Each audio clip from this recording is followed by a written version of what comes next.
नमस्कार, खबरों की खबर में आपका स्वागत है। दिल्ली विधानसभा चुनाव में हवा उल्टी चलने लगी है।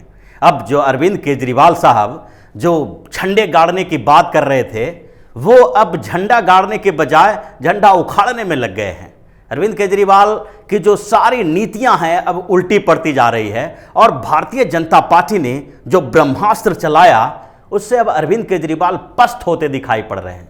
ये जो कुछ दिनों के अंदर अरविंद केजरीवाल की पार्टी को झटका पे झटका लगता जा रहा है, उससे ऐसा लगने लगा है कि अब दिल्ली विधानसभा के चुनाव में अरविंद केजरीवाल का पलड़ा बिल्कुल हल्का होने लगा है और आम आदमी पार्टी ये चुनाव हारती हुई दिखाई पड़ रही है।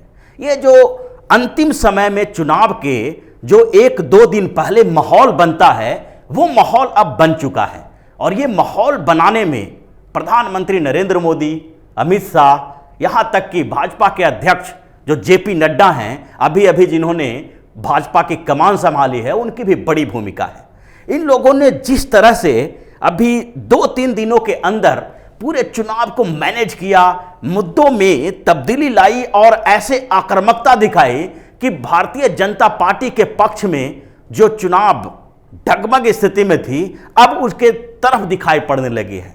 लोगों का मन बदलता दिखाई पड़ रहा है और जो बातचीत जो हो रही है दिल्ली के अंदर, जिन मुद्दों पे बातचीत हो रही है, जो अरविंद केजरीवाल सोच रहे थे कि वो मुद्दा सेट करेंगे और उसी मुद्दे पे चर्चा होगी, वो अब अलग हो गया है।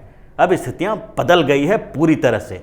अब लग नहीं रहा है कि अरविंद केजरीवाल अपनी कुर्सी बचा पाएंगे, क्योंकि अब जो 2 दिन तक ये जो दिल्ली के अलग अलग मोहल्ले हैं, वहां पर भाजपा बहुत अलग तरीके के प्रचार करने वाली है। ये प्रचार का तरीका जो होगा वो दूसरे राज्यों में नहीं हो सकता है, दूसरे जगहों पे नहीं हो सकता है, क्योंकि दूसरे जगहों पे ये मोबिलिटी का समस्या अपने आप में बड़ी होती है। अगर उत्तर प्रदेश का चुनाव हो तो उत्तर प्रदेश के चुनाव में हर जिलों में 1-2 दिन के अंदर सारे सांसदों, विधायकों और अपने नेताओं को पहुंचा पाना बहुत मुश्किल काम है, लेकिन दिल्ली में यह संभव है। और इसी काम को, जो ये संभावनाएं थी, उसको इंप्लीमेंट करने का काम जो किया है प्रधानमंत्री नरेंद्र मोदी और अमित शाह ने किया है।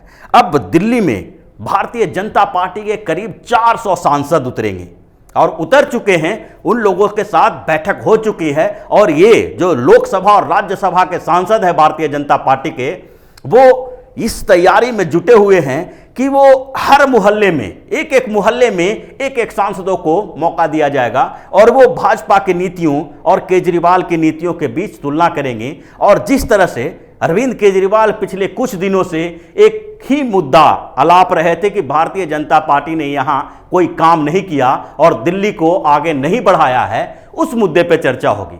भारतीय जनता पार्टी की सरकार पर उन्होंने हमला किया है, बार बार केंद्र सरकार की नीतियों की बुराई की है और अरविंद केजरीवाल ये लोगों को ये विश्वास दिलाना चाह रहे थे कि दिल्ली में जो केंद्र सरकार है वो दिल्ली की नीतियों को आगे नहीं बढ़ने दे रही है, दिल्ली के विकास को अवरुद्ध कर रही है। लेकिन अब पासा पलट गया है। जैसे ही प्रधानमंत्री नरेंद्र मोदी ने रैलियां की और लोगों को बताया कि दिल्ली सरकार ने कैसे केंद्रीय सहायता को इग्नोर कर दिया और ये जो धोखा है दिल्ली सरकार की, वो दिल्ली के लोगों के खिलाफ है। दिल्ली के लोगों को के साथ एक कॉन्स्पिरेसी की गई और केंद्र सरकार की 2 बड़ी योजनाओं को नकार दिया गया। 2 बड़ी योजनाएं कौन सी थी? तो एक योजना तो थी आयुष्मान भारत। आयुष्मान भारत योजना के तहत हेल्थ इंश्योरेंस किया जाता है और ये गरीबों के लिए एक वरदान साबित हो सकता है। उस वरदान साबित इसलिए हो सकता है क्योंकि हम अपने स्वास्थ्य पे सबसे ज्यादा खर्च करते हैं। अगर देखा जाए तो साल में कभी न कभी आपके परिवार में कोई बीमार पड़ता है और पूरे साल का बजट खराब हो जाता है। लेकिन अरविंद केजरीवाल ने सिर्फ अपने अड़ियल रुख के आधार पर इस योजना को स्वीकार नहीं किया। उनका मानना था कि इससे केंद्र सरकार को फायदा मिलेगा, भारतीय जनता पार्टी को फायदा मिलेगा। इस योजना में अगर इस योजना को लागू करते हैं तो आम आदमी पार्टी को इससे नुकसान होने वाला है। जितने लोग इस योजना का फायदा उठाएंगे वो कहीं ना कहीं केंद्र सरकार यानी भारतीय जनता पार्टी से प्रभावित होंगे। और अगर देखा जाए तो इस तरह के स्कीम जो आम आदमी पार्टी की सरकार ने लाई है उसमें एक एक्सीडेंटल स्कीम भी है, फरिश्ते योजना है, लेकिन वो एक्सीडेंट को लेके है। उसमें सारी जो हेल्थ से संबंधित समस्याएं होती है वो कवर नहीं किया जाता है। लेकिन फिर भी अरविंद केजरीवाल ने इस योजना को लागू नहीं किया और दिल्ली वालों को एक बड़े स्कीम से बिल्कुल दूर रखा, जिसका नुकसान दिल्ली के लोगों को हुआ। और ये प्रधानमंत्री नरेंद्र मोदी ने स्टेज से बोला, उसके बाद मीडिया में ये खबरें आई और जो लोग भूल चुके थे इन बातों को, उन्हें फिर से ये बात याद आई है कि दिल्ली सरकार ने किस तरह से हमारे साथ धोखा किया है। उसके साथ साथ प्रधानमंत्री आवास योजना के साथ भी दिल्ली सरकार ने वही हतर किया, उनको भी लागू नहीं किया।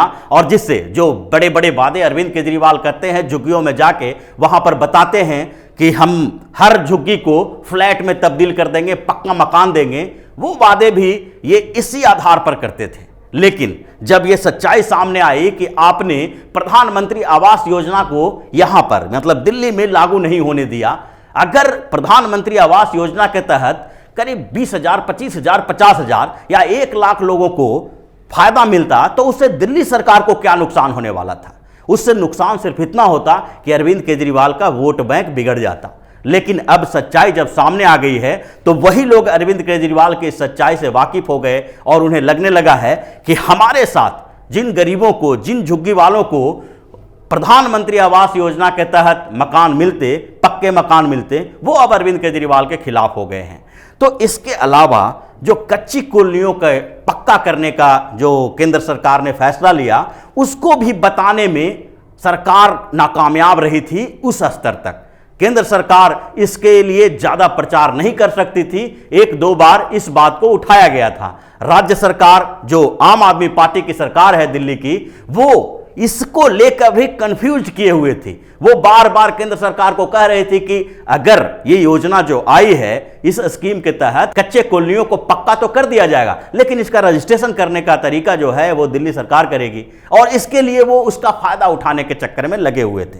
लेकिन अब जब ये सांसद उन क्षेत्रों में जाके, जितने करीब करीब 40 से 50 लोग कच्चे कॉलोनियों में रहते हैं और 17,000 से ज्यादा, 17,500 के करीब जो कच्ची कॉलोनियां हैं, उन हर जगहों पर ये जो भारतीय जनता पार्टी के सांसद हैं वो जाकर ये बताएंगे, मीटिंग करेंगे और बता रहे हैं कि इस योजना के आधार पर सरकार के, केंद्र सरकार के इस फैसले से आपका भविष्य बदलने वाला है। आप जो अपने ही मकान में एक ऐसी स्थिति में, लगभग एक शरणार्थी की स्थिति में थे, क्योंकि आपके मकान का रजिस्ट्रेशन नहीं हो पाने के कारण बिजली, पानी जैसे कनेक्शन और दूसरी कई समस्याएं आती थी, वो समस्याएं अब नहीं आएगी। और तीसरी बात, जो सबसे महत्वपूर्ण बात है, जो दिल्ली सरकार और केंद्र सरकार के बीच ये टकराव की स्थिति बनी रहती थी, उस टकराव की स्थिति को अब ये सामने लाने लगे हैं। भारतीय जनता पार्टी ने जिस तरह से प्रचार की है और जो लोगों को वो यादें ताजा करवाई कि जब अरविंद केजरीवाल पिछले 4-4.5 सालों तक लगातार एक राग अलाप रहे थे और वो यही बता रहे थे कि दिल्ली के विकास में सबसे बड़ा अवरोध पैदा जो किए हैं वो है उपराज्यपाल और केंद्र सरकार। अगर केंद्र सरकार और उपराज्यपाल दिल्ली के विकास में अवरोध पैदा किए हुए हैं तो आगे जो अगर आम आदमी पार्टी की सरकार बनती है तो वो अवरोध की बात फिर से उठेगी। हालांकि अरविंद केजरीवाल ने पिछले 6 महीने से ये राग अलापना बंद कर दिया था, क्योंकि उन्हें लगने लगा था कि इससे उनको नुकसान हो रहा है और उस नुकसान की भरपाई के लिए पुरानी यादें बिल्कुल मिटाने के चक्कर में थे कि किस तरह से अरविंद केजरीवाल की पार्टी के लोग हमेशा धरना प्रदर्शन पे भरोसा रखते थे, एलजी के सामने धरना देते थे, यहाँ तक कि मोदी सरकार की आलोचना करते हुए ये बताते थे कि हमें कोई काम करने ही नहीं दिया जा रहा है। जबकि अंतिम 4-5 महीनों में इन्होंने कामों की लड़ी लगाना शुरू कर दिया, मुफ्त की योजनाएं लाई और मुफ्त में पानी और बिजली देने के बातों को इंप्लीमेंट करना शुरू कर दिया। लगातार धुआंधार कुछ जगहों पर सीसीटीवी कैमरे लगाए गए और ये इन कामों में किसी तरह का अवरोध उत्पन्न नहीं हुआ। अगर ये सच्चाई है कि आप 3-4 महीने में इतना काम कर सकते हैं और उसमें जबकि चुनावी माहौल में, जबकि इससे चुनावी फायदा आपको मिलने वाला है और उस समय केंद्र सरकार या उपराज्यपाल आपके विकास को नहीं रोकती है, तो ऐसे समय में जबकि सरकार बनी ही है तो उस समय केंद्र सरकार आपको काम क्यों नहीं करने देगी? तो ये सारे सवाल जो उठने लगे हैं ये भाजपा के ब्रह्मास्त्र हैं और इन सारे सवालों का जवाब अब आम आदमी पार्टी के पास नहीं है, अरविंद केजरीवाल के पास नहीं है। और इसलिए अरविंद केजरीवाल बिल्कुल बौखलाए हुए हैं और फ्रस्ट्रेशन में ऐसी ऐसी बातें बोल रहे हैं जिसका उनके ऊपर ही नुकसान हो रहा है। जैसे शाहीन बाग में जो धरना के समय में जो कुछ घटनाएं घटी, उसको लेकर भी अरविंद केजरीवाल बार बार भारतीय जनता पार्टी पर निशाना साध रहे थे, अमित शाह के ऊपर निशाना साध रहे थे, गृह मंत्री को कटघरे में खड़े कर रहे थे। वो बता रहे थे कि गृह मंत्री अगर इतना मजबूत है तो उस धरने को हटा क्यों नहीं रहे हैं। तो ऐसी बातें जो कर रहे थे, अब उनका ही पोल खुलने लगा है। अब जब ये सामने आई, बात सामने आ गई, दिल्ली पुलिस ने बता दिया कि वहां जो गोली चलाने वाला व्यक्ति था उसका कहीं न कहीं संबंध आम आदमी पार्टी के साथ था। अब जो ये भारतीय जनता पार्टी के ऊपर हमला कर रहे थे, वो अब तीर है जो उल्टा उन्हीं के ऊपर चल गया। तो इन चीज़ों से जो ये पूरी स्थितियां बदली है कुछ दिनों के अंदर, वो पूरा माहौल चेंज हो गया है। और ये माहौल जो बदला है, जिसके कारण अरविंद केजरीवाल की परेशानी बढ़ गई है और आम आदमी पार्टी के हाथ से ये पूरा चुनाव खिसकता हुआ दिखाई पड़ रहा है। इसी तरह की खबरों के साथ फिर से हाजिर होंगे। तब तक के लिए बने रहिए हमारे साथ और देते रहिए हमें सहयोग, ताकि इसी तरह की खबर हम आपके लिए लाते रहें। धन्यवाद। अगर आपको हमारा वीडियो पसंद आया हो तो इसे लाइक करें, हमारे चैनल को सब्सक्राइब करें और हाँ, बेल आइकन दबाना ना भूलें, ताकि आप तक हमारे वीडियो की नोटिफिकेशन पहुंचती रहे। आप अपना सुझाव हमें कमेंट बॉक्स में दे सकते हैं। हमारे साथ जुड़ने के लिए शुक्रिया।